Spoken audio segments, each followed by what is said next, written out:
Bonjour à tous, nous sommes le 17 novembre 2025. Vous êtes sur GeoNews, prêts à être bien informés. Voici donc les informations du jour. Un officiel américain a déclaré que tout est désormais prêt pour une action militaire contre le Venezuela. Le secrétaire d'État américain aux armées a déclaré que les militaires sont prêts à agir contre le Venezuela si l'ordre d'attaque est donné. Hier soir, plusieurs drones russes ont survolé l'aéroport d'Aalborg au Danemark, qui a été obligé de suspendre ses vols selon le média d'État danois TV2.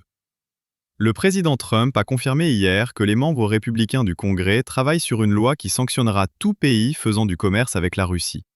Les forces armées US ont par ailleurs détruit un nouveau navire de narcotrafiquants dans les Caraïbes la nuit dernière.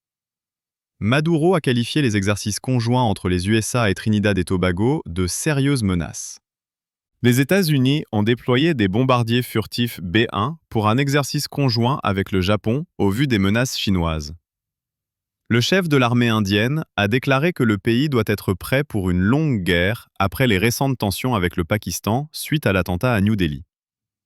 La Chine a prévenu le Japon que, s'il intervenait pour protéger Taïwan, tout le Japon deviendra un champ de bataille.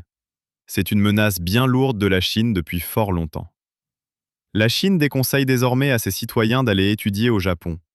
Des drones chinois ont fait leur apparition hier soir dans l'espace aérien japonais, obligeant les forces aériennes japonaises à être déployées pour les chasser. Taïwan a distribué pour la première fois des guides de survie à ses citoyens en vue de la possible invasion chinoise.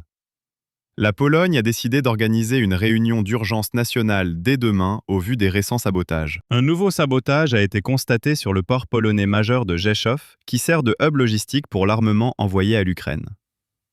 La Finlande va tenir des exercices d'artillerie près de la frontière russe.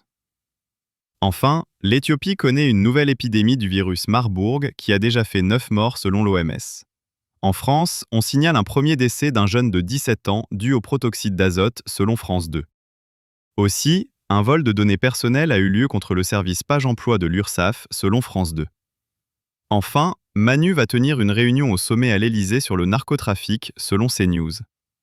Ceci conclut donc ce Flash Info. Merci de nous avoir suivis, et comme toujours, tenez-vous prêts à toute éventualité, et profitez bien de votre journée.